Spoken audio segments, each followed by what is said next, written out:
Shalom bien-aimés. Je présume que tout le monde se porte bien. Nous allons passer quelques minutes, ce temps d'exhortation. Nous allons prier. Seigneur, béni sois-tu pour ces instants. Merci pour ta présence. Merci pour ton esprit qui est là. Merci pour ces moments que tu as rendu possible.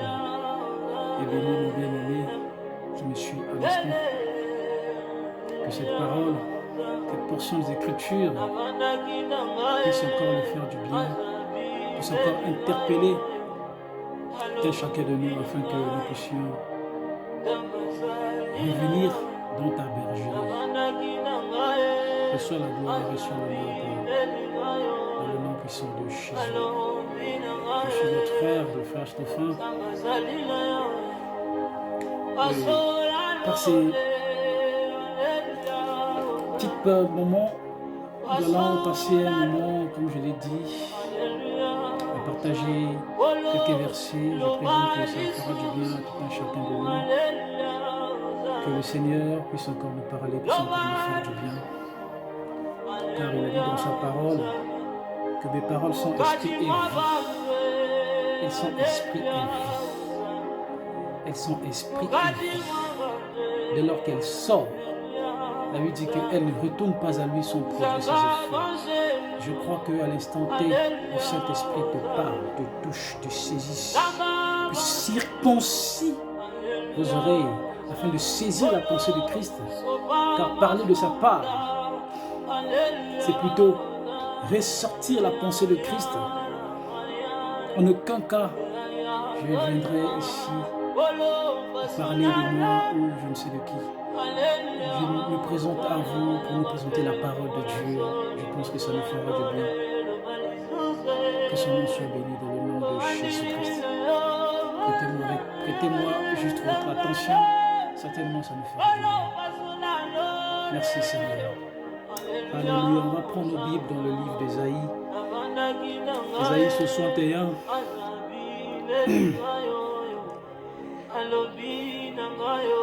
Ésaïe 61, la Bible nous dit quoi?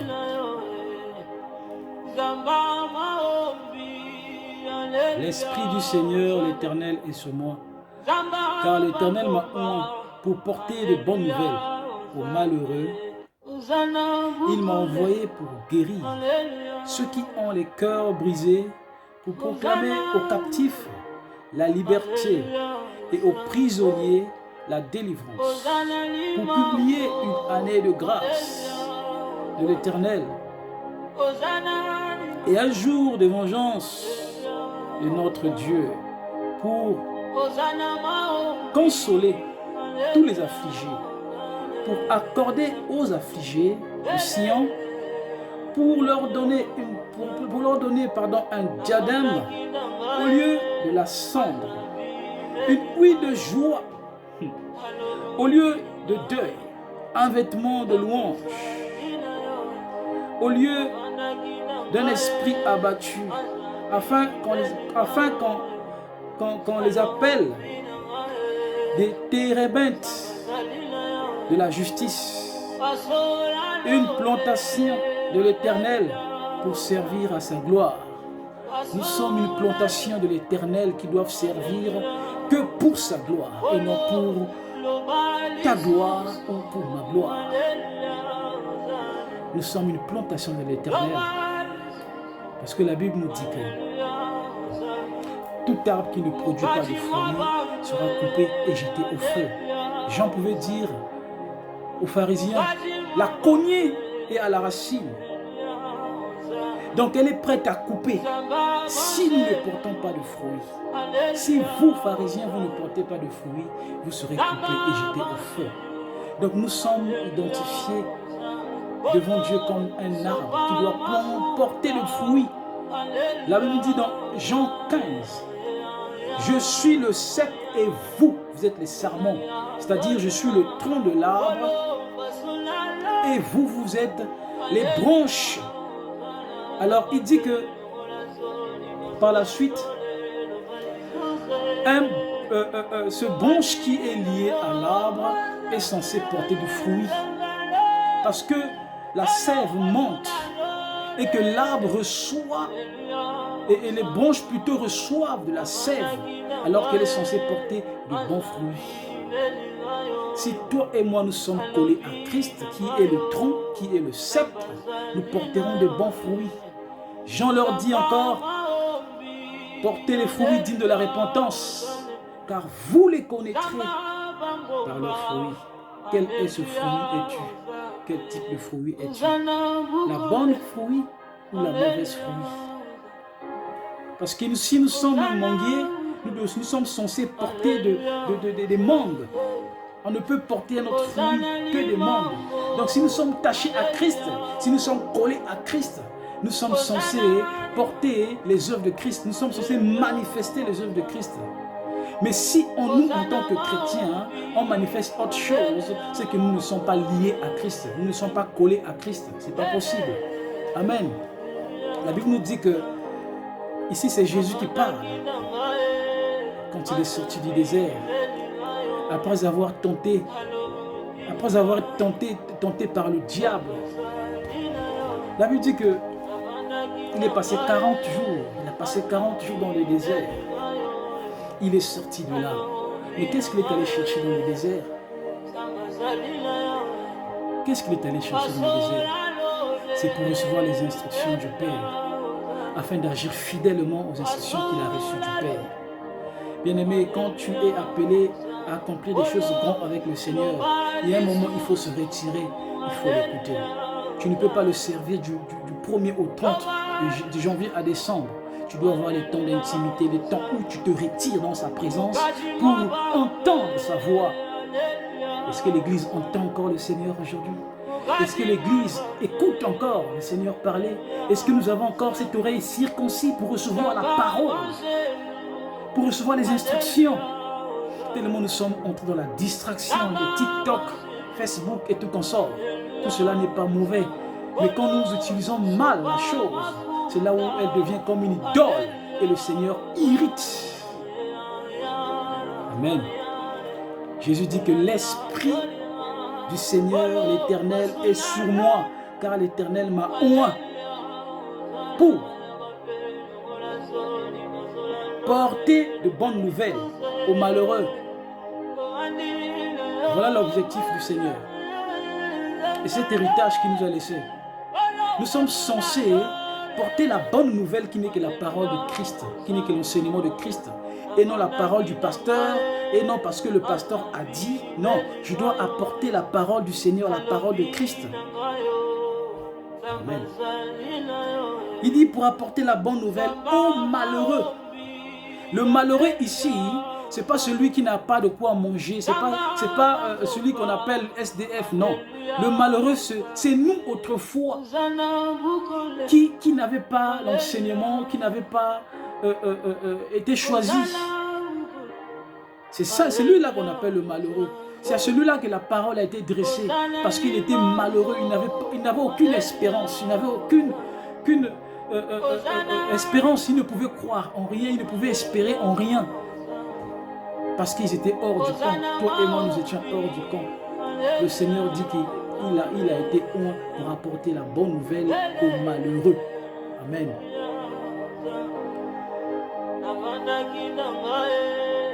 Il dit encore, il m'a envoyé pour guérir ceux qui ont les cœurs brisés, pour proclamer aux captifs la liberté, pour guérir ceux qui ont les cœurs brisés. Ton cœur a été brisé en 1000 morceaux parce que X ou Y t'a menti, parce que la relation n'a pas marché et que tu as perdu courage. Nous voyons des chrétiens qui se suicident parce qu'un homme l'a laissé. C'est trop bas. Quelle bassesse. Quelle bassesse. Quelle bassesse. Un homme, parce qu'un homme t'a blessé, t'a trahi, t'a trompé, et tu perds ta vie, tu pars te pendre, tu pars te suicider à cause d'un homme. Mais ici, il dit, il a été envoyé pour les cœurs brisés. Ton cœur est brisé. Ton cœur est corrompu. Parce que tu étais déçu par des hommes de Dieu. Tout ce que nous voyons dans les plateformes, que du n'importe quoi avec les hommes de Dieu, ton cœur est brisé. Tu as décidé, non, je préfère rester à la maison. Je préfère arrêter de prier. Je préfère retourner dans le monde.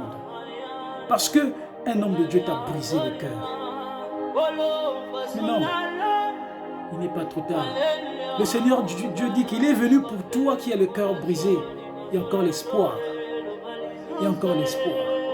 Ne prends pas tous ces hommes de Dieu et de les mettre dans un seul panier pour dire qu'ils sont tous pareils. Non.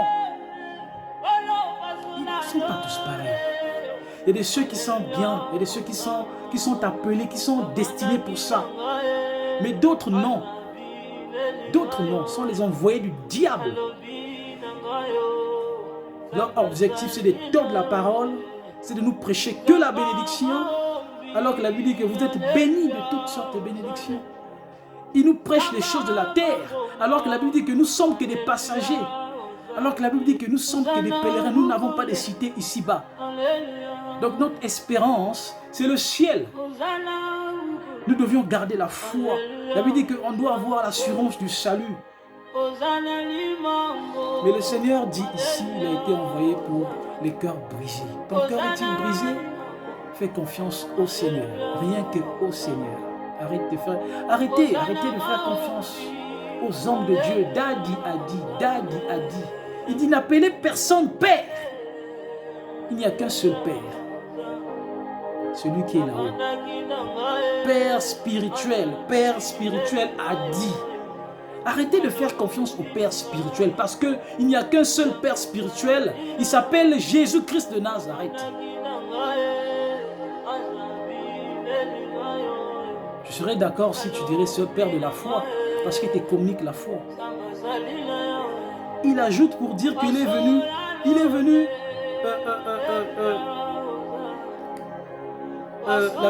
la Bible poursuit, il est venu pour les cœurs brisés, pour proclamer aux captifs la liberté. Les captifs, ce sont ceux-là que le diable a saisis. Je ne sais pas si vous êtes au courant, ou vous le sachez ou pas, je ne sais pas. Dans ce monde-ci, nous vivons des choses terribles. Et c'est des choses que beaucoup ignorent. Il y a des personnes que vous voyez marcher sur cette terre et sont en bonne santé, mais leur esprit est retenu captif. Tous les dimanches, il est à l'église, mais son esprit est resté captif parce qu'il détient les choses qui appartiennent au diable. Le diable, désormais, il a le droit sur lui parce qu'il a des choses du diable qu'il a détenu captif. Ton accoutrement, les mini-jupes, la cigarette, l'alcool, le sexe, le péché. Aussi longtemps que tu es dans ces choses, ton esprit, ton âme est gardé captif. Parce que sachez-le qu'il y a des prisons de l'âme, il y a des prisons de l'esprit, il y a des prisons du corps. Mais ici, le Seigneur dit qu'il est venu pour libérer les captifs. Es-tu captif de la masturbation? Es-tu captif de l'impudicité? Es-tu captif de l'alcool? Es-tu captif? Je ne sais de quoi es-tu captif. Je vais t'annoncer la bonne nouvelle qu'il est venu pour toi. Il est venu pour toi.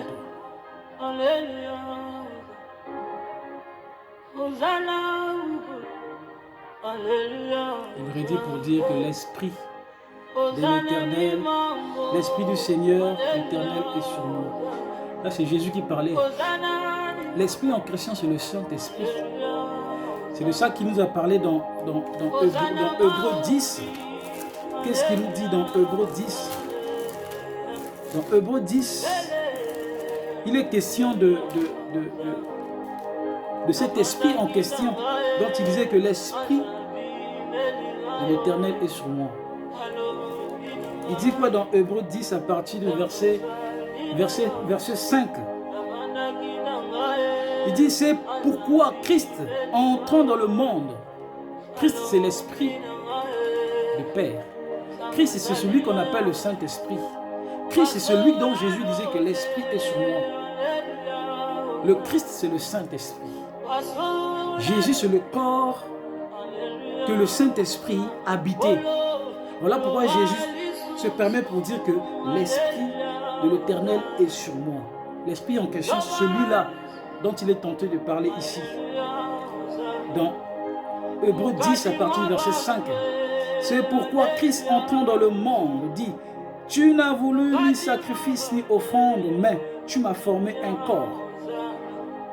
Tu n'as agréé ni holocauste ni sacrifice pour le péché. Pourquoi? Parce qu'autrefois, les animaux, le sang des animaux qui étaient versés ne pouvait sanctifier l'homme, ne pouvait sauver l'homme. Raison pour laquelle il dit: tu m'as formé un corps. Moi, Christ, tu m'as formé un corps qu'on appelle Jésus. Mais il est venu pourquoi? C'est de ça que je suis tenté de nous parler ici. Pour proclamer une année de grâce, une année de paix. Il dit: pour publier une année de grâce de l'Éternel et un jour de vengeance de notre Dieu pour consoler tous les affligés.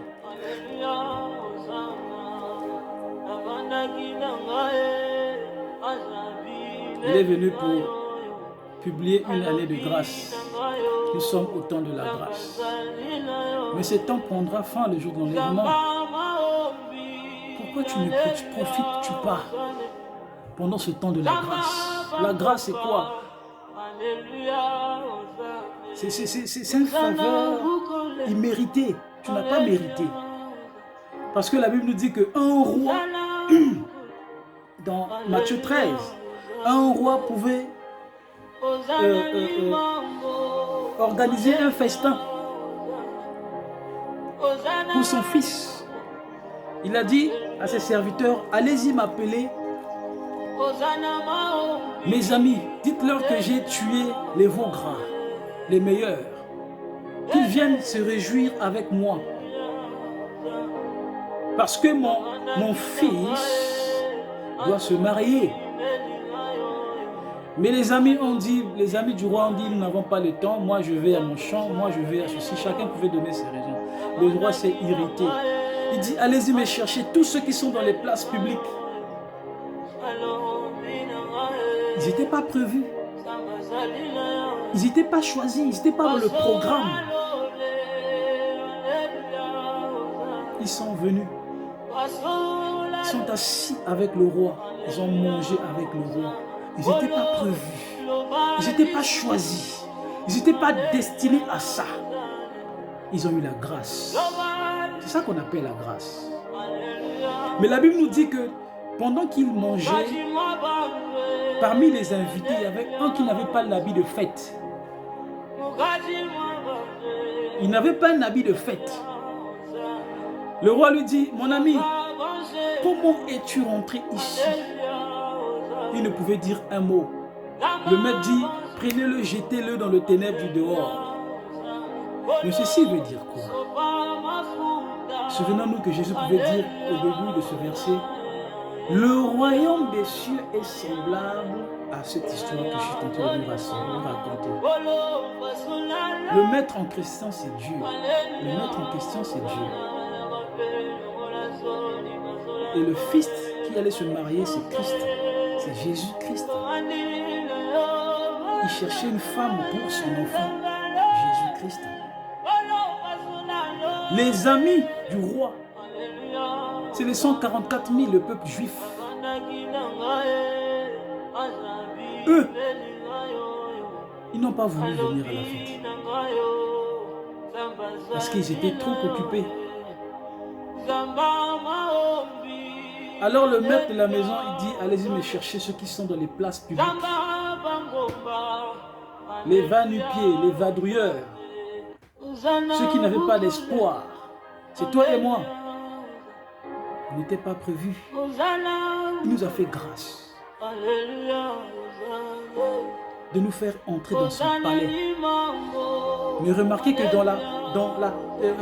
dans la maison, sur la table, celui qui n'avait pas l'habit de fête, c'est Matthieu 25. La Bible dit que les 10 vierges, les 5 autres avaient leur lampe allumée avec l'huile en réserve. Mais les 5 autres femmes folles n'en avaient pas. Mais quand le maître est arrivé, qu'est-ce qui s'est passé?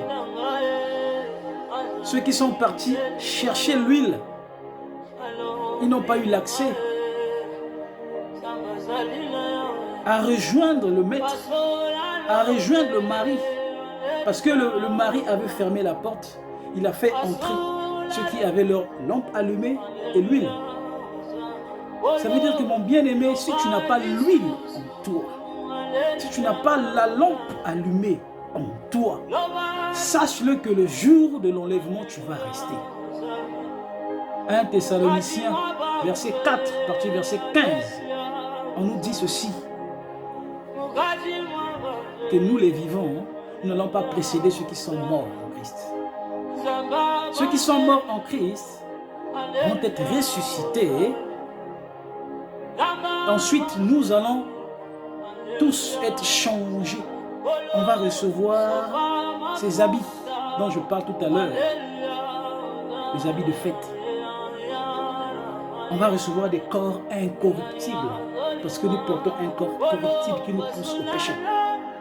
Mais ce jour-là, nous serons changés.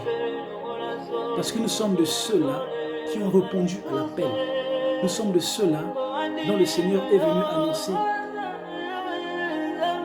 la bonne nouvelle et nous l'avons acceptée. Parce que son peuple à lui, les 144 000 le peuple juif, ont refusé. Aujourd'hui, à l'instant T que je nous parle, le Seigneur a le dos tourné vers son peuple. Aujourd'hui, il regarde vers l'église parce que nous sommes au temps de la grâce. Alors arrête de lutter avec le péché, arrête de lutter avec ta vie.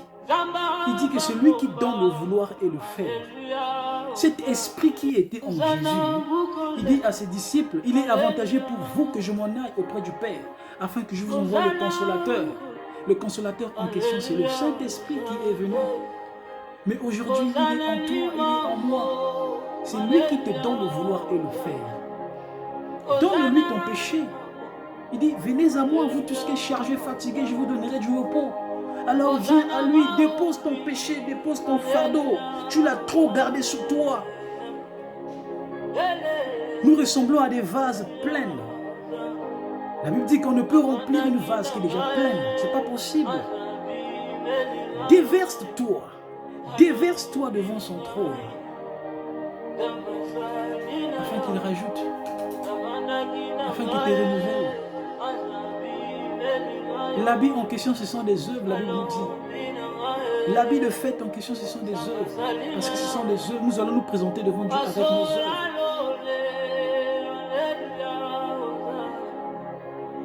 Donc la Bible nous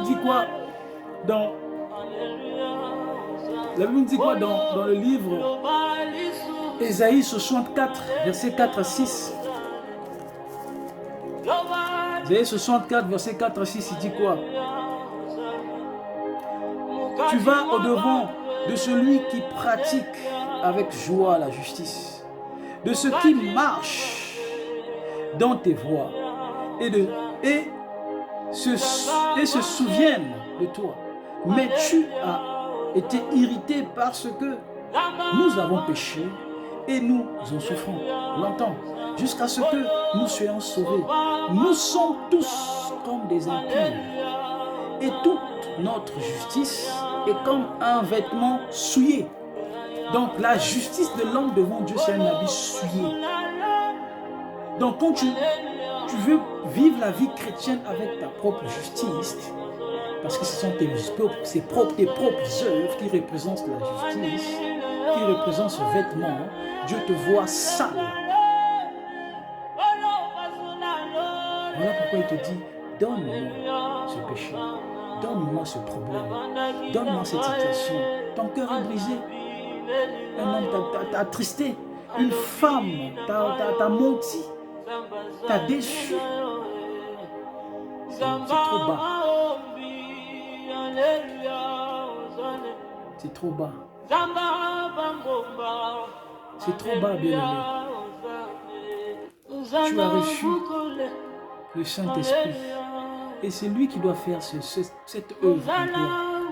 C'est lui qui doit accomplir ces choses en toi. Ça ne sert à rien de te battre avec ce péché. Ça fait combien de temps que tu luttes avec ce péché? Ça fait combien de temps, bien-aimé? Le Saint-Esprit est en toi. Je prends un exemple. Admettons que tu reçois un invité chez toi. Cet invité n'aime pas du bruit, mais tu fais du bruit tout le temps, chaque matin. Tu le réveilles tout le temps avec les fortes musiques. Cet invité n'aime pas manger ceci, mais tous les jours tu prépares ça. Cet invité n'aime pas ceci, mais tous les jours tu fais ça. Qu'est-ce qui va se passer? Cet invité viendra juste dormir chez toi jusqu'au jour où il va partir. Mais il passera ses jours à l'extérieur. C'est pareil avec le Saint-Esprit. Il est en toi, il est en nous. Il est en nous. Mais il a besoin d'être nourri par la parole, par la prière, par le jeûne. Mais toi, tu ne pries pas, tu ne jeûnes pas. Tu ne médites pas la parole de Dieu. Qu'est-ce qui va se passer? Le Saint-Esprit va s'éteindre en toi. La Bible dit, n'éteignez pas l'Esprit qui est en vous. Arrêtez de gâcher notre vie. Nous sommes au temps de la grâce, alors profitons.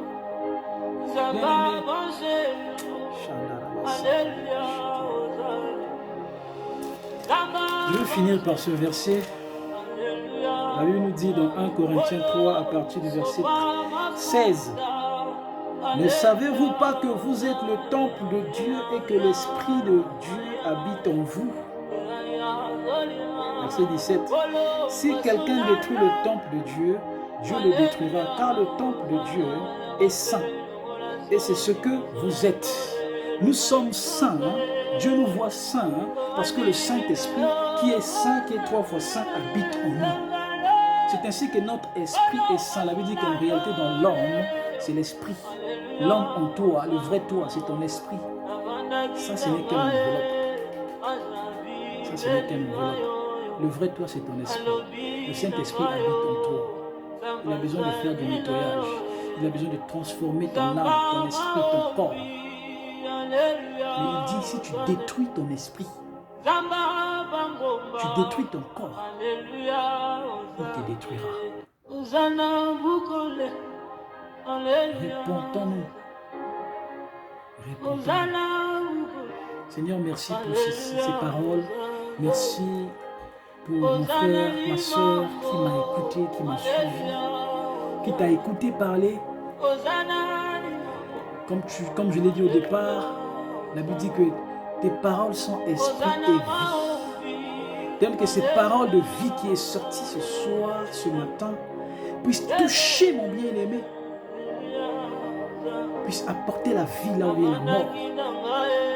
Libère ce captif du péché, de la masturbation, du mensonge, de l'impudicité, de l'alcool, de l'ivrognerie. Libère. Que cette bonne nouvelle puisse affermir ce cœur brisé, puisse restaurer cette âme perdue. Merci pour ta parole. Merci pour ta parole. Shekarabas. Indekerebo Santaraba Shinderebo. Yekeraba Santaraba. Yekaraba Santaraba Shinderebo. Mandekeraba Santaraba Baba. Inderebo Santaraba. Yekaraba Baba. Ikeshekerebo Santaraba Baba. N'es-tu pas fatigué à courir derrière un homme qui t'a promis le mariage, mais qui ne te honore pas?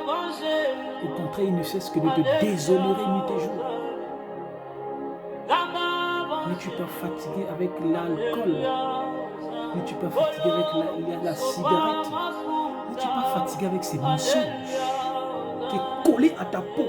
N'es-tu pas fatigué à ça? On doit arrêter. On doit arrêter. Que le Seigneur nous bénisse. C'était votre frère Stéphane.